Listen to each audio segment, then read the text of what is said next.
Chapter 2. A Dream of Fate.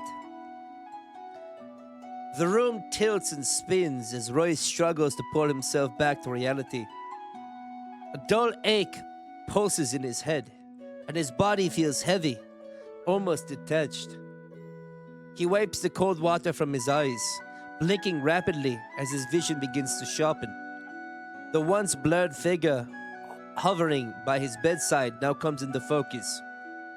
Octavia stands by his bedside, her hands planted firmly on her hips, a lopsided grin stretching across her face. Her piercing green eyes lock onto Royce's with an amused intensity.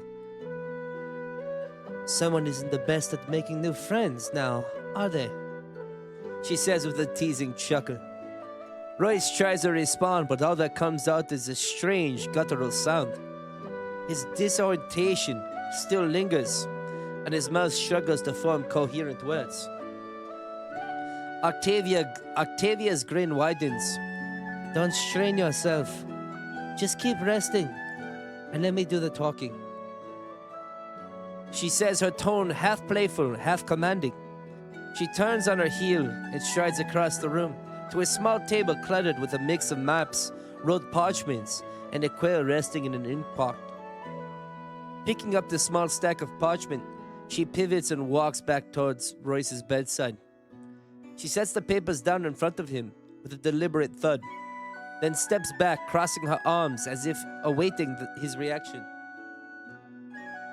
Before I heard all the commotion downstairs, she begins, her tone shifting to something more serious. I was doing some research. If we're really planning to head east, we'll need two things, a ship and a crew. That's non-negotiable.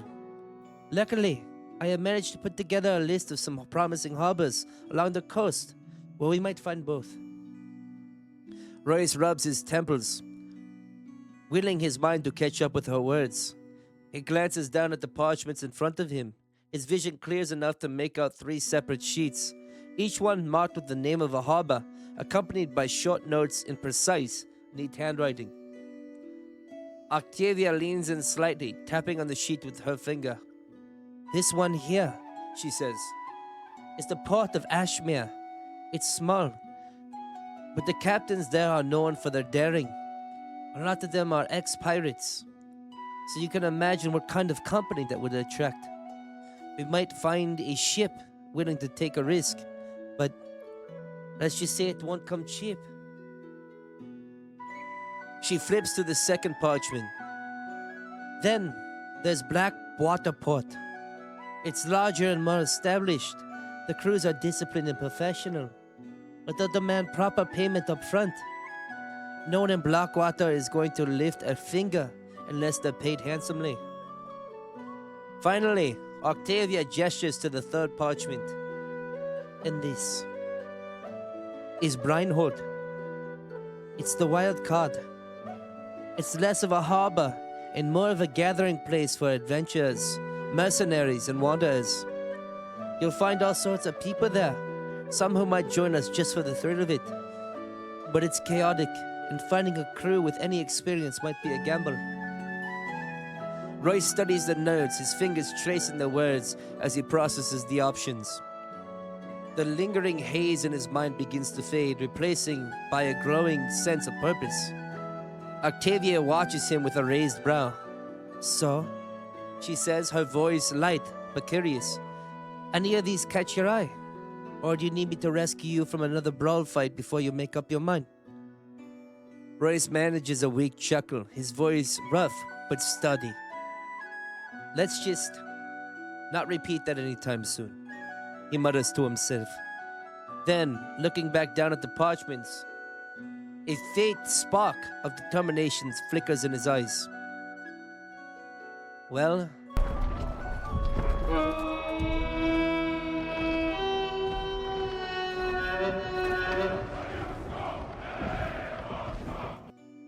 we'll need to settle it. We'll need to choose one.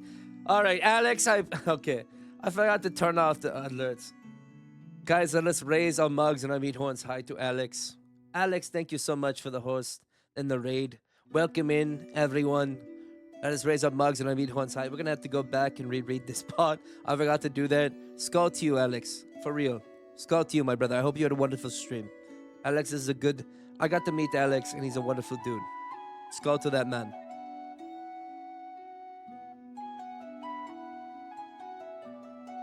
All right. We have to go back and read this really quick.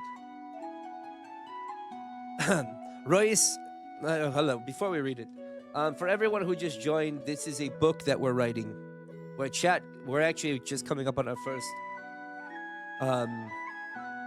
first option. We're writing a book here in the kingdom. This is a choose your own adventure book where chat gets to vote on what direction and decisions our character makes.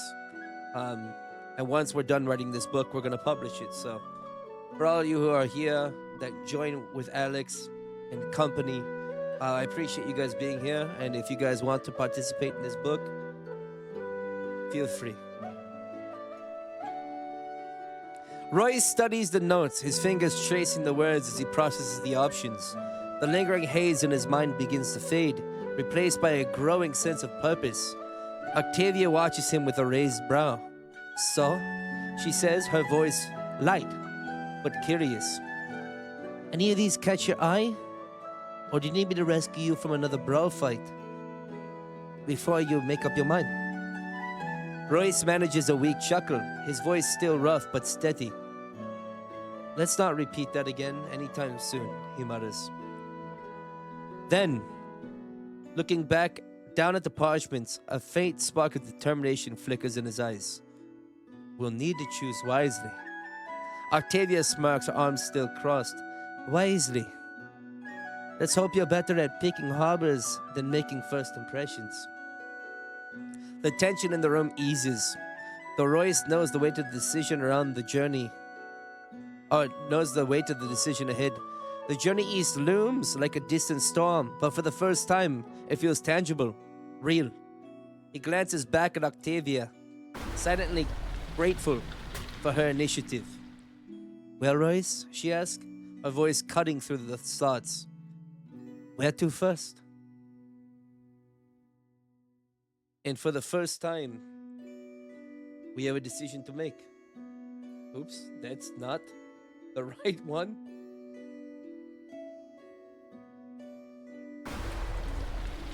Where to? Shall we go to Ashmere? Shall we go to Blackwater? Oh. Or should we go to Brinehold? My brothers and sisters, our first option is come about us.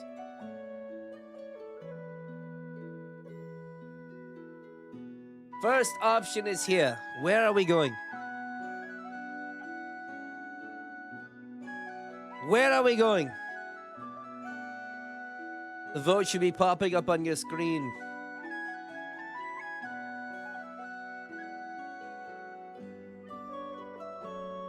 We got a 4-1 vote. Blackwater and Brinehold are the two with votes. Blackwater seems to be winning the voting process. We have about 75 seconds to get your votes in, my friends. Anyone watching, get your votes in.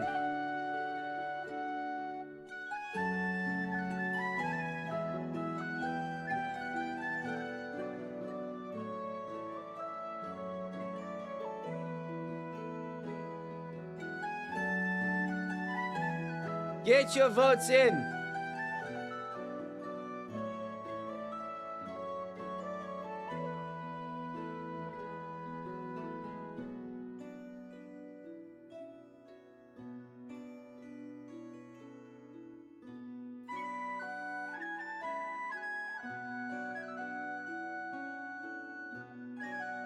Thirty seconds.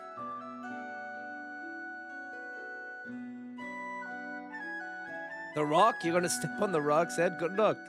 Good luck.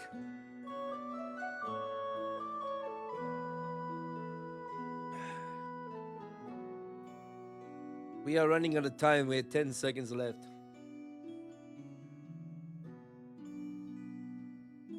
10 seconds left.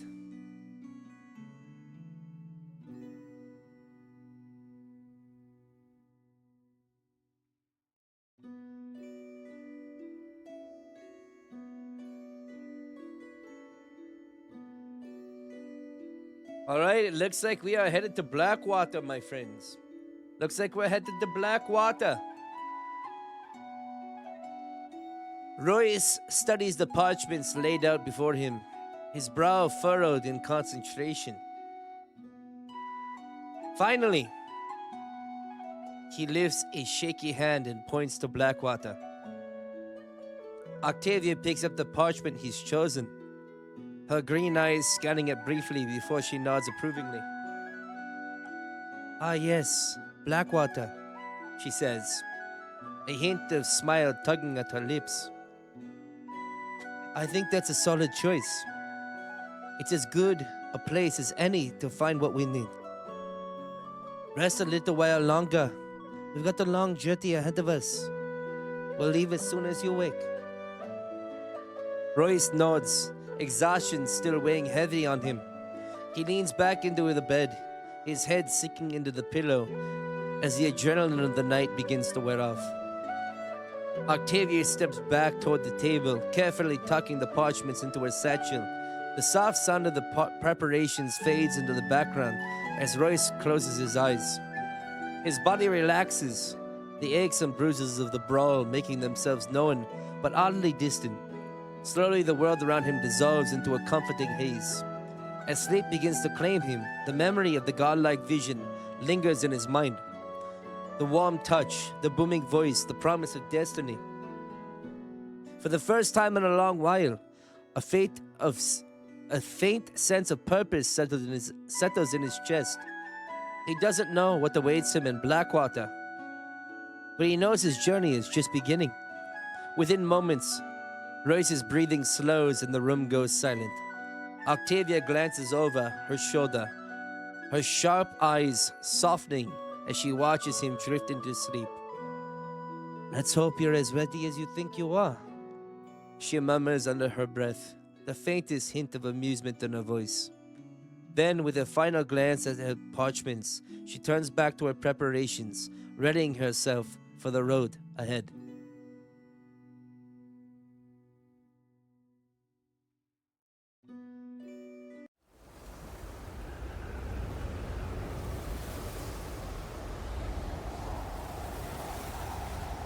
Thunder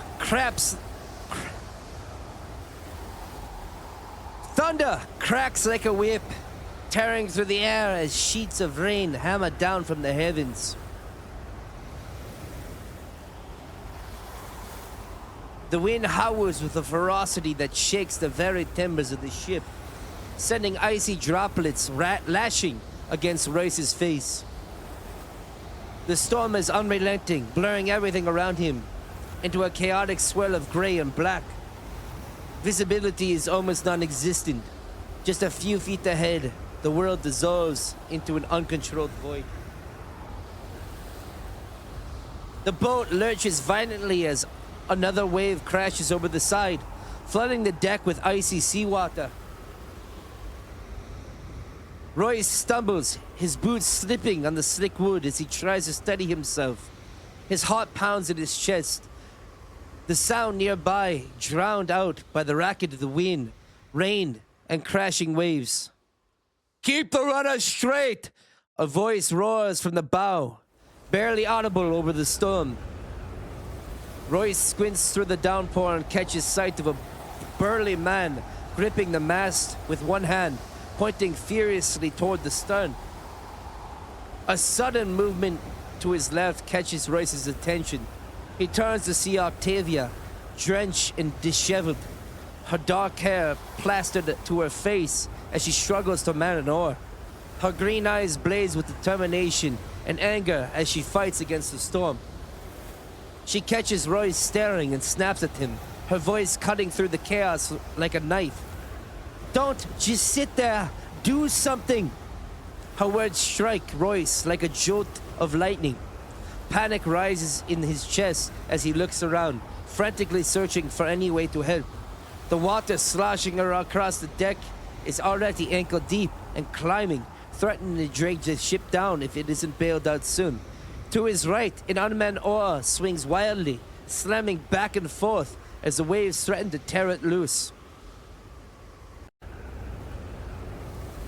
Royce's eyes dart to the stern, where the man at the rudder wrestles desperately to keep the ship on course, his muscles straining against the relentless force of the sea.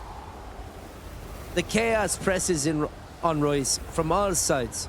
His breath comes in short, shallow gasp, and his mind races. What do I do? His hands tremble as he tries to decide. Grab the oar, help the man with the rudder, or bail out the flooding water. A monstrous wave looms on the horizon, rising like a dark wall of water and blots out the sky. The crew's shouts rise to a fever pitch as the waves hustle toward them. Royce freezes, paralyzed by the enormity of the situation. Time seems to slow as the waves crash into the ship. The world tilts violently, and Royce is thrown off his feet. He lands hard on the deck, the wind knocked out from his lungs. The cold water engulfs him, and the sound of the storm fades into a muffled roar. As darkness begins to creep in around the edges of his vision, Royce feels a strange sense of detachment, as though he's floating outside his body. The last thing he sees is Octavia's outstretched hand, reaching toward him as her voice cries out, a desperate sound swallowed by the storm.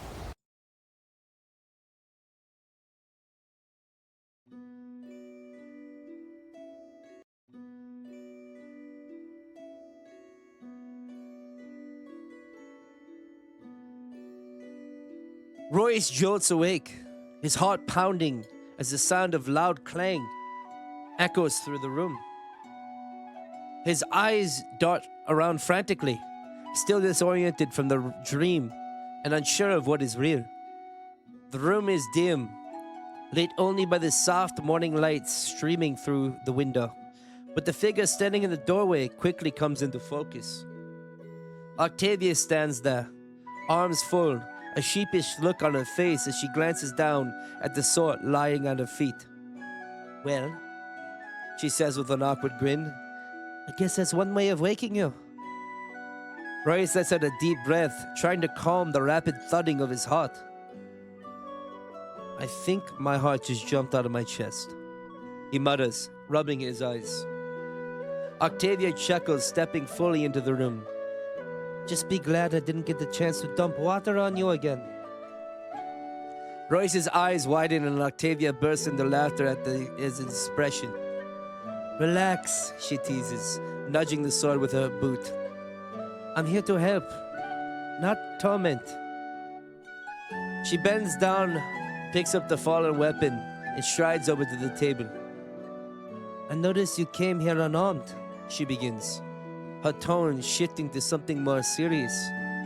"After last night, I figured you'd benefit from something more than your fist."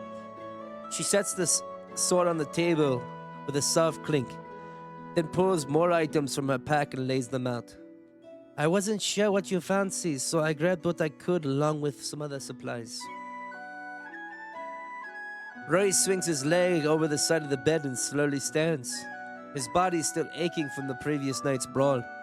Limping slightly, he makes his way to the table where Octavia has neatly arranged a few weapons.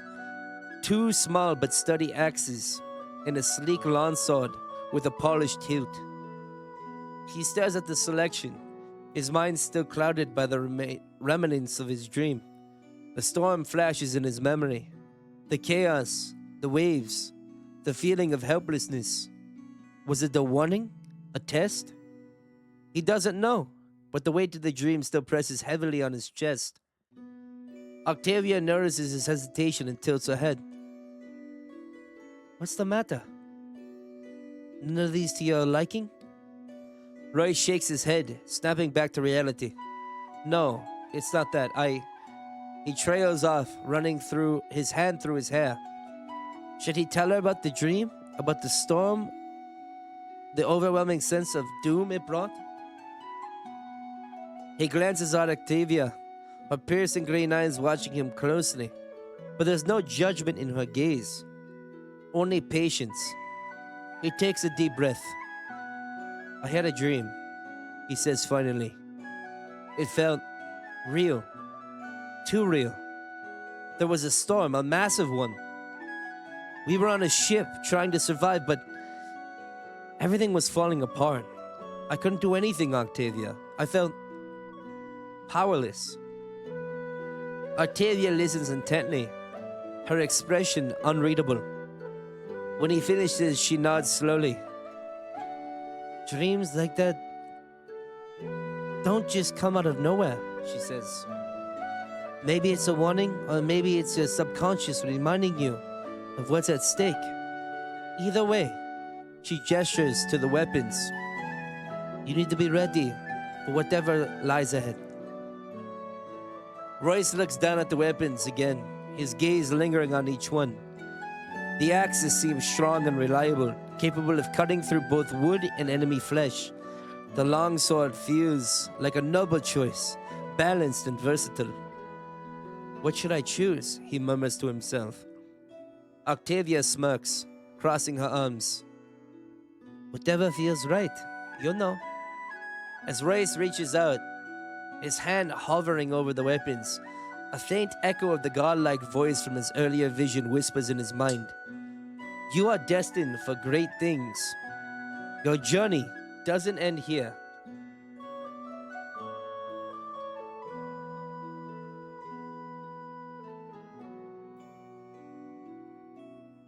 So, my friends, we come to the decision. Which weapons should he choose?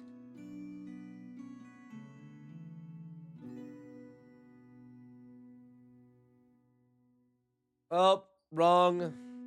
That's not right. Don't vote yet. Not right. Don't vote yet. Hold on.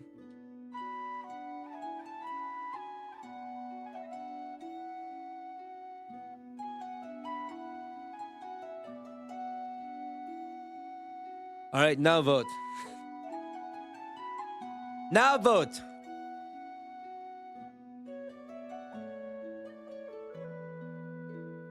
Now you can vote. How's it going, Norris? Whipper?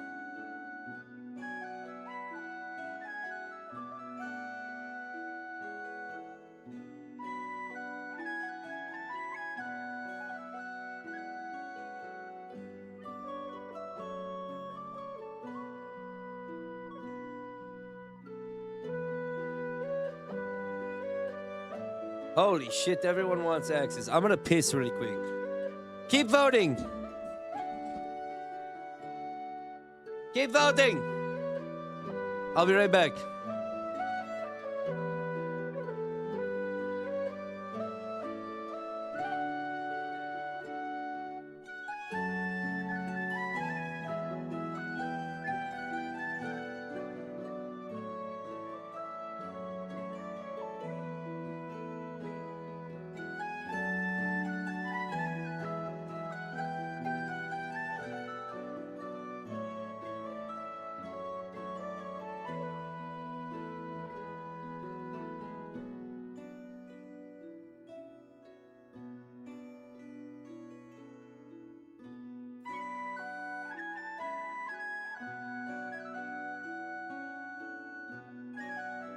The hell?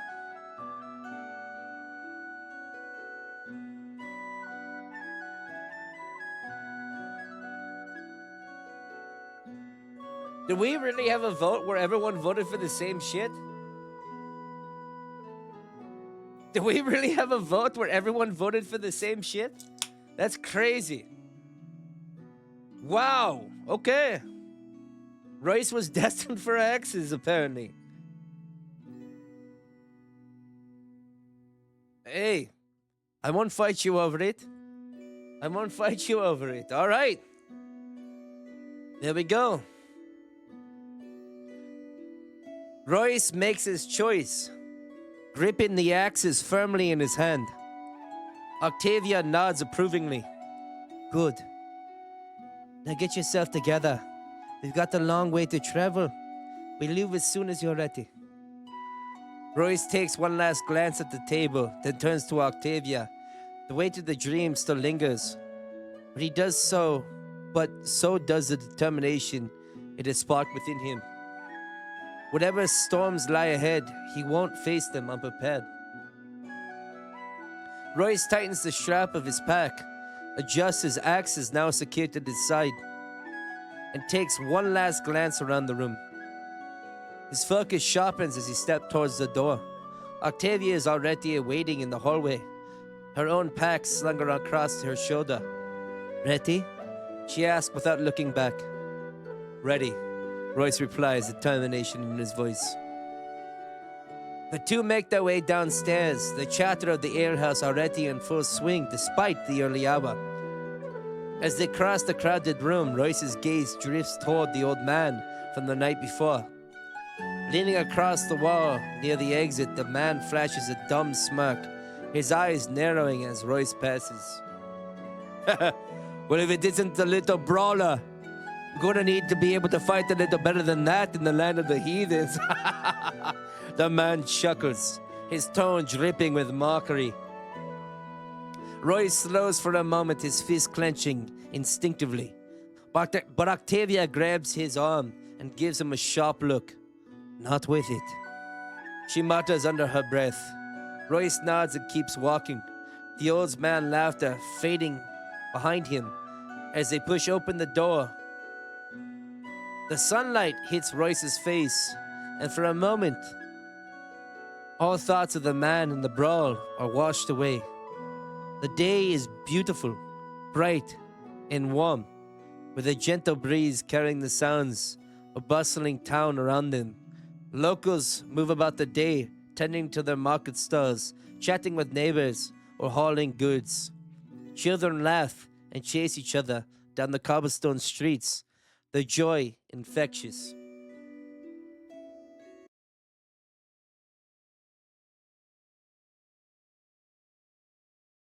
Stand by.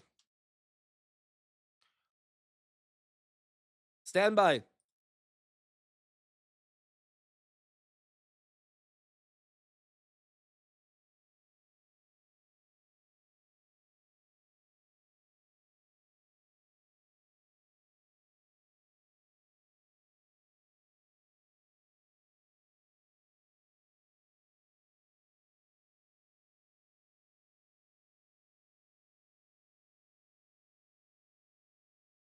Stand by. Are you guys standing by?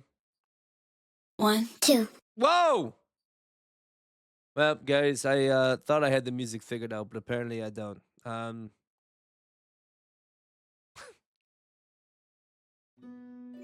So we're just gonna have to keep listening to this music until the days come to our reckoning. Anyway, Octavia leads the way, her long strides purposeful, and Royce follows close behind. They soon leave the town behind, the cobblestones giving way to dirt roads and open farmland. The golden fields sway gently in the breeze, dotted with the occasional grazing animal. As they continue east, the farmland begins to shift. The dirt roads narrow and the landscape transforms into a lush forest. Towering trees surround them, their thick canopy shading the path, but allowing streaks of sunlight to pierce through its golden beams.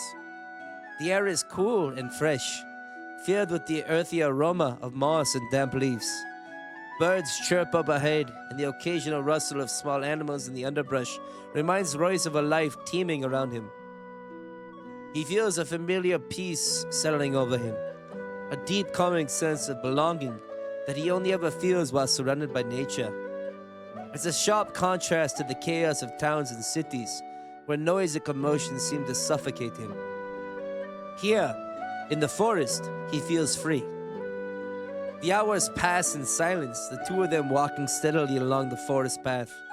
The sun dips lower in the sky, casting long shadows across the ground as the forest begins to darken. Octavia, who has been quiet since they left the inn, keeps her focus on the road ahead. Though Royce appreciates the tranquility, the silence starts to gnaw at him. He finds himself growing uncomfortable. his mind racing with thoughts of last night's events, his dreams, and the journey ahead. The tension builds until he finally decides he needs to break the silence. He glances at Octavia, her expression unreadable, as she strides confidently forward. Should he ask her about her past? Lighten the mood with a joke? Or maybe something about himself? My friends, it's time for the next one. For the next option. Whoa.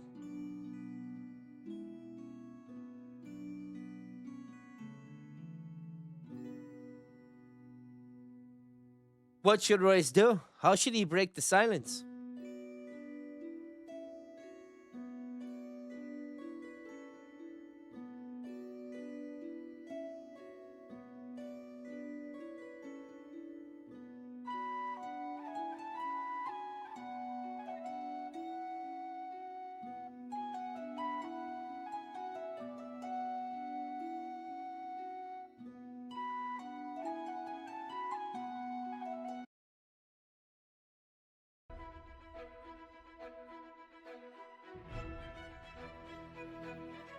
There we go. What should he do, guys?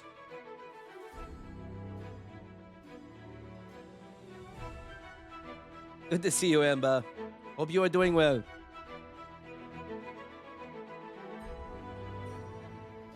How should Royce break the silence? We have a 1-2-3 vote right now. We are very divided on this one. How is Royce going to break the mood? Break the silence? Guys, we have 40 seconds to vote. Get your votes in. This is a close one. It can go any way. It can go any way. We got a 3-3 tie. Lighten the mood and story about himself. Her past is still not too far out.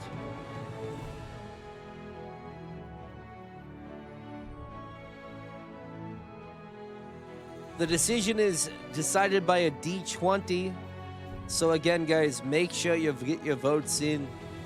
Otherwise, it's a 50-50 opportunity. We're about 8 seconds away.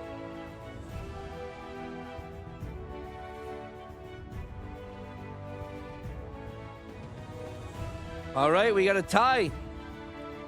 All right, so 1 through 10 is lighten the mood. 11 through 20 is story about himself. Here we go.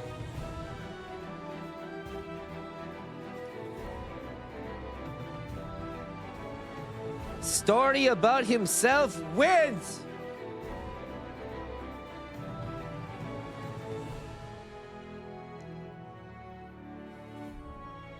Story about himself wins.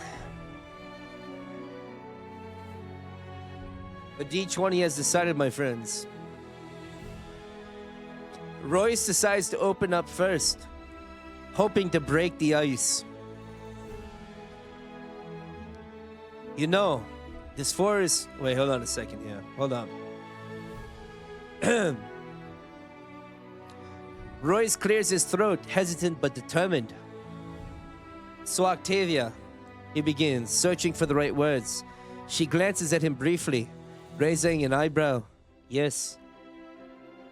Royce decides to open up first, hoping to break the ice.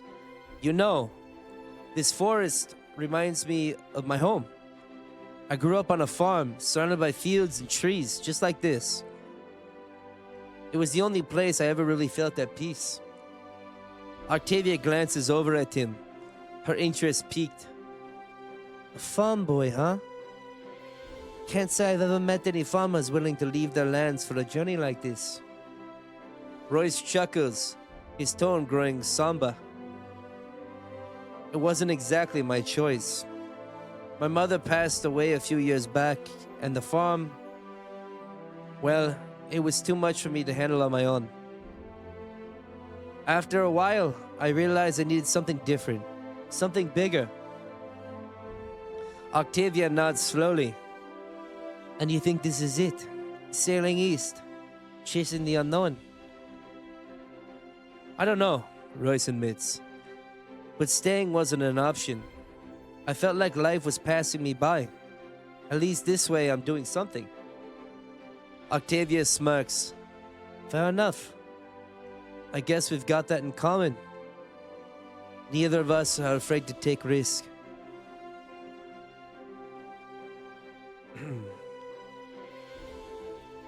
The two share a laugh and the tension between them eases as the two push forward, continuing in light conversation for a few more hours until dawn draws near. As the path stretches ahead, the forest grows darker with the setting sun. The vibrant streaks of light filtering through the canopy begin to fade, replaced by long shadows and creep across the forest floor. Holy shit, I can't read. The peaceful ambiance of the day turns into a more ominous, with the distant calls of nocturnal creatures echoing through the trees. Octavia suddenly pauses, her eyes scanning their surroundings.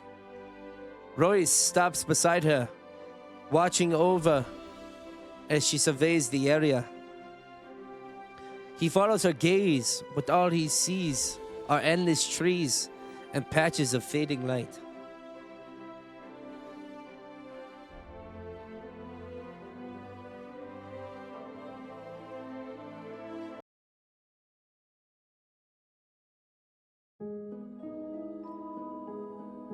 What is it? He asks, trying to keep his voice steady. This. Octavia says after a moment, is a good place as any. We don't want to be traveling this path at night. We may camp here. Without waiting for a response, she veers off the trail and into a small clearing nestled along the trees. Royce follows, watching as she begins gathering loose branches along the way. By the time they reach the center of the clearing, Octavia has an armful of wood, which she drops onto the ground in a neat pile. She crouches down and begins arranging the branches for a fire.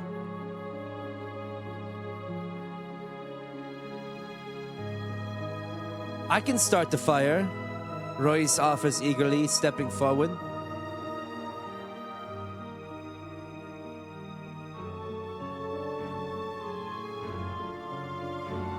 Octavia raises an eyebrow but steps back, motioning toward the pile. By all means, she says, with a smirk. Royce kneels by the wood, determination written across his face. Don't mess this up, he thinks to himself.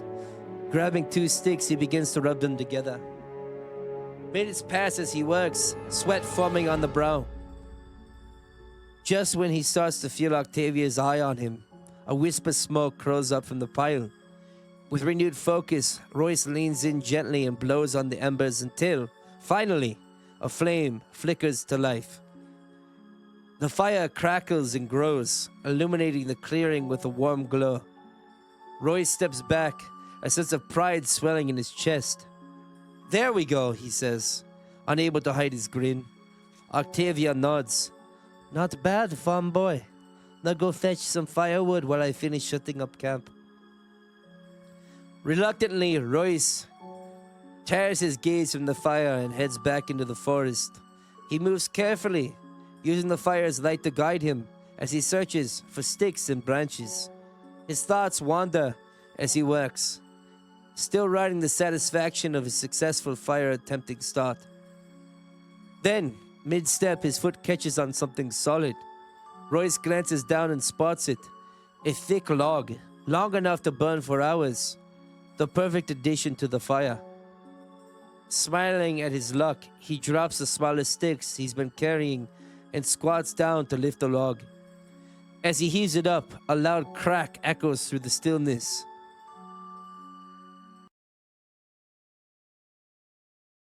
Royce freezes, the log slipping from his hands and landing on the ground with a heavy thud, his heart pounding as he straightens, scanning the darkness around him.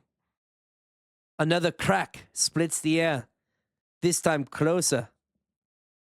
Royce's breath quickens. Slowly, he turns his head toward the source of the sound. In the shadows beyond the firelight, two white orbs glimmer faintly, staring directly at him. Royce's blood runs cold as he realizes their eyes, unblinking and fixed on him. Royce's throat tightens, and his voice comes out as shaky whisper. Uh, uh, Octavia! His eyes stay locked on the glowing orbs as he slowly begins to backpedal, his boots crunching against the forest floor. The eyes move with him, unblinking, the menacing presence ever unwavering. As he edges closer to the clearing, the light of the fire begins to illuminate the figure lurking in the shadows. Royce's heart sinks as a massive shape comes into view. A hulking bear, its eyes burning with primal intensity. Bear! Royce yells, his voice crackling as he stumbles back toward the fire. The bear snorts, stepping into the light, its immense frame towering over the clearing.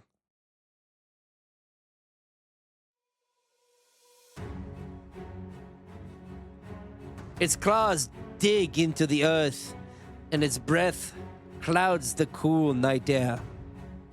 Royce feels panic rising in his chest as the beast lowers its head, locking onto him like a predator sizing up its prey. Suddenly, the sharp whistle of an arrow cuts through the night. It streaks past Royce's head, so close he feels the rush of the air. The arrow strikes the bear square in the shoulder, sinking deep into its thick hide. The beast lets out a deafening roar that echoes through the forest, rearing onto its hind legs in display of power and fury. Royce turns his head toward the clearing and sees Octavia standing by the fire, her bow raised and already knocking another arrow. Her expression is calm but focused, her eyes locked on the bear. "Get behind me!" she shouts, her voice sharp and commanding. Royce doesn't need to be told twice. He scrambles back toward the fire, nearly tripping over his own feet, as the bear crashes back down onto all fours, snarling and charging forward.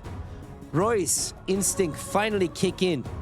He draws both axes, one in each hand, and steps forward, ready to face the beast. The bear lets out a terrifying roar, its eyes narrowing as it locks its gaze on him. Royce swings with one of his axes, aiming for the bear's side.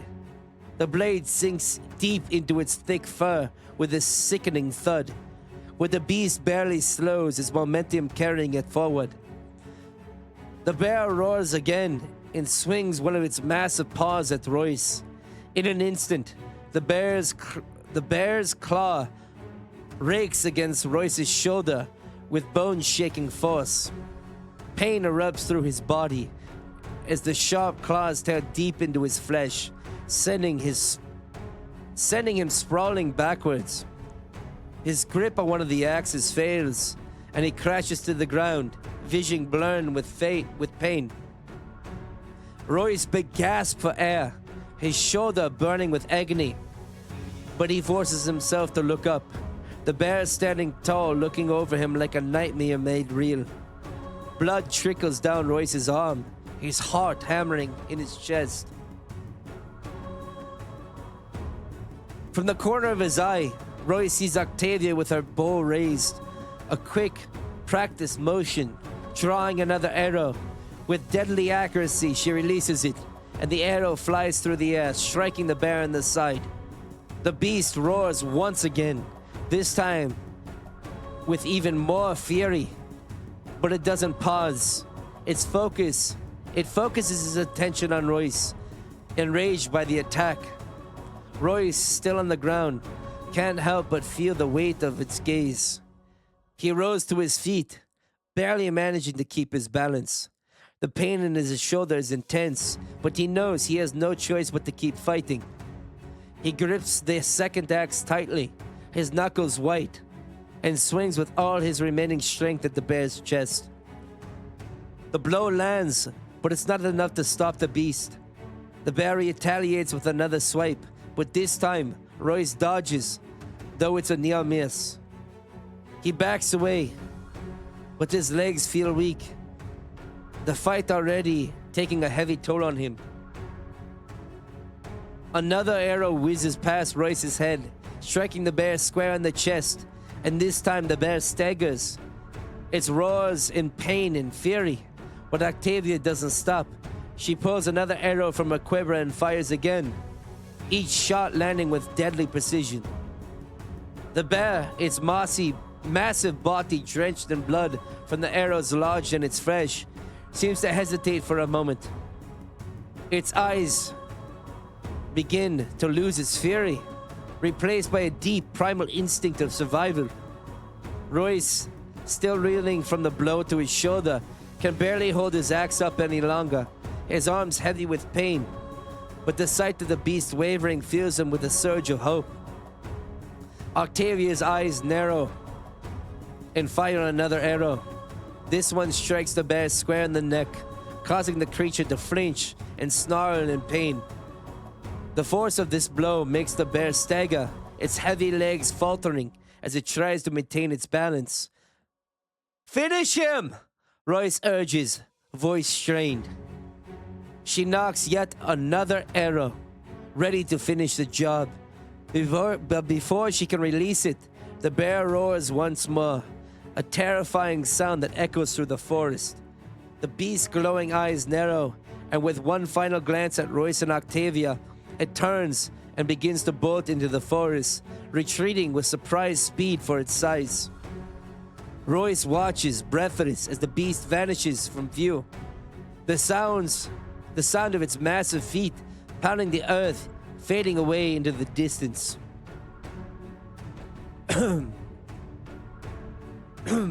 The night is eerily silent once more, save for the crackling fire. For a few moments, neither Royce nor Octavia move. Royce stands with his axe still raised, a breath coming in heavy gasp as he tries to steady himself, the adrenaline still coursing through him. But the danger has passed, at least for now. Octavia, her bow still gripped tightly in her hands, lowers it slowly and looks at Royce, her expression unreadable. "Well, that could have been worse," she says dryly. Royce exhales, shakingly, his heart still racing. "It could have been worse. I nearly had my face ripped off by that thing." Octavia smirks, though there's a hint of genuine approval in her eyes. "You held your ground. That's more than what most would do." Royce looks down at his sword. Royce looks down at his axes, his hands still trembling from the rush of combat. Did we scare it off?" Octavia nods. "For now, at least. It's not uncommon for a bear to retreat if it's wounded or scared enough. We got lucky." Royce looks around, still feeling the weight of the encounter pressing on him. "Do you think he'll come back?" "I don't know," Octavia admits, her gaze scanning the darkened forest.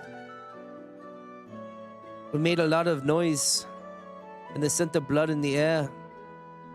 It might or it might not. But it won't be tonight. Not with wounds like that." Royce nods, trying to calm his nerves. "I'll take that as a win then." She raises an eyebrow. "It's a win for now. We'll see if it's enough to keep us alive until tomorrow morning." With the immediate danger past, they both take a moment to breathe, their hearts still pounding in their chest. Royce feeling the stinging in his shoulder, shifts uncomfortably. What now? We rest, Octavia says, her voice quiet but firm. We'll finish gathering firewood, patch you up, and get some sleep. With the bear gone and the fire crackling warmly, the immediate tension begins to ease. Roy, still shaken from the close call, looks for around the camp. The forest is eerily quiet now, save for the occasional crack of branch or rustle in the trees. The night is cool, and despite the adrenaline still buzzing in his veins, his body feels the weight of his exhaustion. Octavia, having gathered some firewood, kneels beside the fire and begins to untie a small pouch at her waist. She pulls out some bandages, along with a few herbs wrapped in cloth. Royce, rubbing his injured shoulder, winces at the sting as the adrenaline fades away, and pain settles in. We're going to need to take care of that wound, Octavia says, her voice calm but firm. Sit down. Royce doesn't protest. He's too tired to argue, and the pain in his shoulder has grown unbearable. He sits down next to the fire and pulls off his cloak, revealing the shallow but deep scratch across his shoulder from the bear's claw. The blood has slowed, but it still looks nasty. Octavia opens the pouch and begins to work.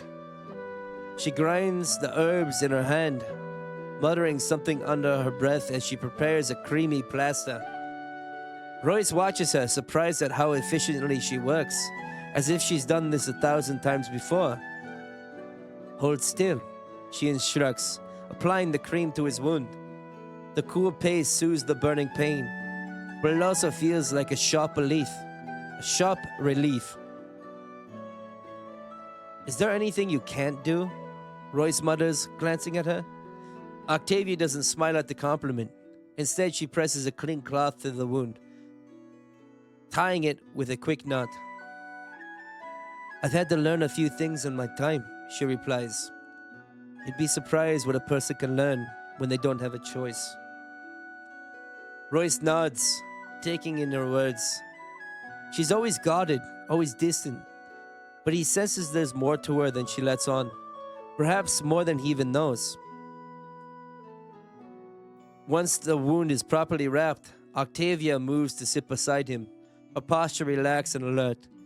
She pulls her cloak tightly around her, the shadows of the trees still stretching along the fading twilight.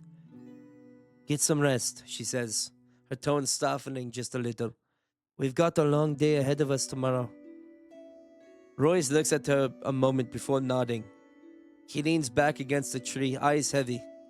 The firelight dances in the corners of his vision, and despite the weight of the world on his shoulders, he feels a small sense of peace.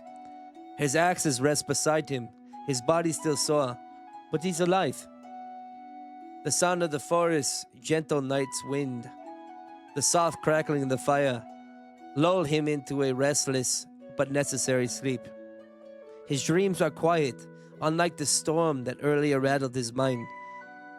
And as he drifts off, he hears Octavia's steady breathing beside him. For tonight, at least, he's safe.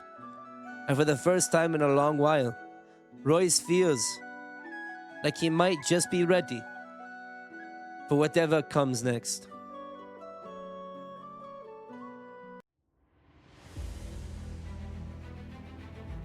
And scene, my brothers and sisters. Chapter 2 of The Tale of a King comes to a close. Let us raise our mugs, our meat horns, and our drinks high in the air. Skull, my friends, that was a rough read. That was a rough read. I didn't like that. I apologize. That was a rough read. Skull,